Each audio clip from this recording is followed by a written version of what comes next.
عن عبداللہ ابن عمرو رضی اللہ تعالی عنہما، حضرت عبداللہ بن عمرو رضی اللہ تعالی عنہما سے روایت ہے، فرماتے ہیں ان رجلا سأل رسول اللہ صلی اللہ علیہ وسلم، کہ ایک صاحب نے رسول اللہ صلی اللہ علیہ وسلم سے پوچھا ای الاسلام خیرون، کہ اسلام کا کون سا حصہ بہتر ہے، کون سا عمل بہت بہتر ہے؟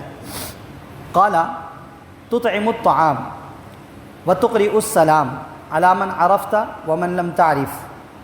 آپ صلی اللہ علیہ وسلم نے فرمایا بہتر یہ ہے، بہتر حصہ اسلام کا، بہتر عمل یہ ہے کہ تم کھانا کھلاؤ اور سلام کرو اس شخص کو بھی جس سے تمہاری جان پہچان ہو، اور اس شخص سے بھی جس سے اس شخص کو بھی جس سے تمہاری جان پہچان نہ ہو۔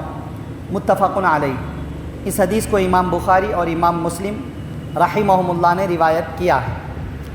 آج کی درس حدیث میں اسلام کے افضل اعمال، اسلام کے بہتر اعمال میں سے دو عمل کا تذکرہ کیا گیا ہے۔ اس طرح کا سوال بہت سارے صحابہ کرام رضی اللہ عنہم نے بہت سارے موقعوں پر آپ صلی اللہ علیہ وسلم سے کیا، اور آپ صلی اللہ علیہ وسلم نے لوگوں کے حالات کے اعتبار سے الگ الگ اس کا جواب دیا۔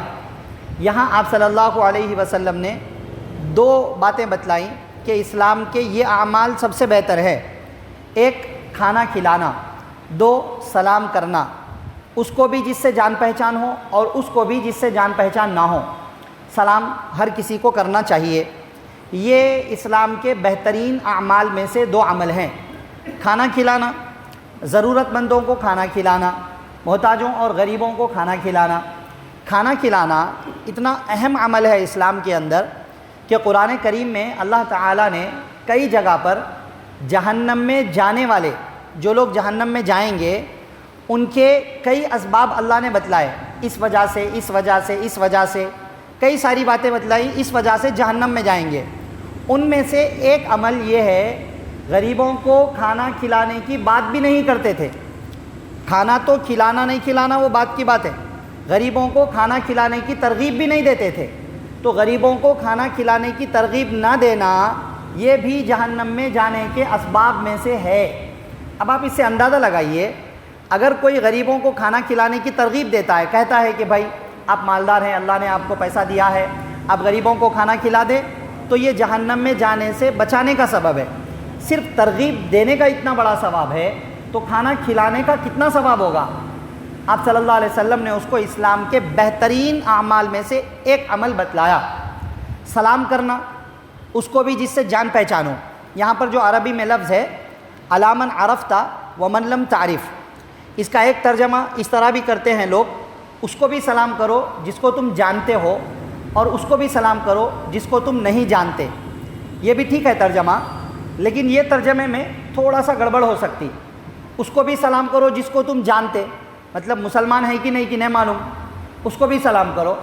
جانتے نہیں جانتے کا کیا مطلب ہے؟ مسلمان ہیں جانتے ہو تو بھی سلام کرو، مسلمان ہیں نہیں جانتے تو بھی سلام کرو، یہ تو نہیں ہو سکتا، کیونکہ کافر کو تو سلام کرنا منع ہے۔ پھر کیا؟ اس لیے اس کا بہترین ترجمہ یہ ہے کہ جان پہچان ہو یا جان پہچان نہ ہو، مانے مسلمان ہونا تو ضروری ہے، مسلمان ہونے کے بعد وہ ایک عام مسلمان شخص ہے جس سے تمہاری جان پہچان، تعلق، دوستانہ کچھ بھی ربط ضبط ہے تو بھی سلام کرنا ہے۔ مسلمان ہے پتہ ہے، لیکن تمہاری اس کی کوئی جان پہچان، ربط ضبط، تعلق کچھ بھی نہیں ہے تو بھی سلام کرنا ہے۔ کوئی تعلق والا مسلمان ہو، جان پہچان والا مسلمان ہو تو بھی سلام، نہیں ہے جان پہچان والا تو بھی سلام۔ اسلام کے بہترین اعمال میں سے اسے بتلایا۔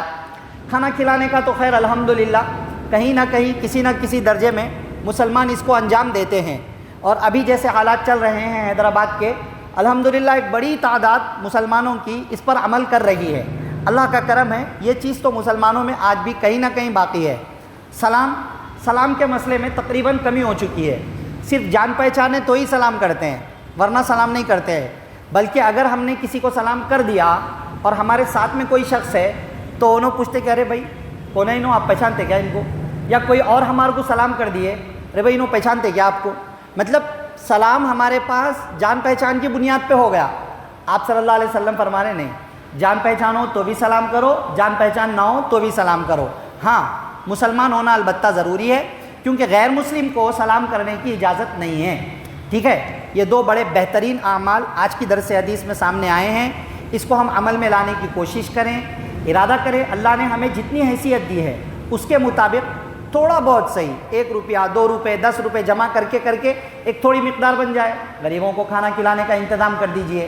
اور سلام کا رواج عام ہونا چاہیے، کیونکہ سلام دعا ہے، اللہ کا نام ہے سلام، سلام اللہ کے نام میں سے نکلا، سلام کے معنی ہے سلامتی، ہر آفت سے، ہر شر سے، ہر مصیبت سے حفاظت۔ بڑی بہترین دعا ہے، وہی قبولیت کا وقت ہوگا، ہم نے بھی وہی دعا دی وعلیکم السلام کہہ کر، انہوں نے بھی وہی دعا دی، دونوں نے ایک دوسرے کو دعا دے لی، قبولیت کا وقت تھا، مسئلہ حل ہو جائے گا۔ اس لیے اس کا اہتمام کریں۔ اللہ مجھے، آپ کو، سب کو، ہمارے ذریعے سے جن تک بات پہنچے گی ان تمام دوست و احباب کو، سب کو ان قیمتی باتوں کو اختیار کر کے اسلام کے بہترین اعمال کا کرنے والا اور اس کا ثواب حاصل کرنے کا حقدار بننے کی توفیق نصیب فرمائے، آمین۔ سبحان اللہ و بحمدہ، سبحانک اللہم و بحمدک، ونشہد ان لا الہ الا انت، نستغفرک و نتوب الیک۔